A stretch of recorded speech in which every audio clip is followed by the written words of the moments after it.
এইগুলো তো ওই ধনের মানে ধনে পাতার মতো ওই রকম পাতা হয় না বলো না কিরকম একটা, তাই না? না এটা বড় হলে ওরকম হয়, মৌরি মনে হয়। না এটা ধনে। ধনে ধনে পাতা ছোট অবস্থা ওটা থাকে, বড় হলে এরকম হয়ে যায়। না ছোট তো এটা এইরকমই দেখি। ও আচ্ছা, কিছু কিছু গাছ ওরকম হয়। এটা মনে হয় শুধু ধনের ইয়ে হবে, সেই জন্য মনে হয় বর্ষায়।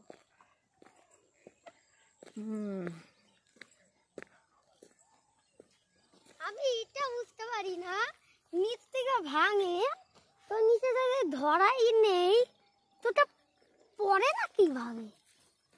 আগে এটা বোঝাও। যদি ওপরে এখান থেকে ওখানে সিঁড়ি আছে, এবার উপরে ওখানে ভাঙে, এখানেও ভাঙা, আর ভাঙতে ভাঙতে এইদিকে যাচ্ছে, তো আর কেউ পালাচ্ছে, কিন্তু সিঁড়িটাই পড়ছে না। যত পাকবে মাথা পড়বে, পুষ্ট হবে, ভারী হবে।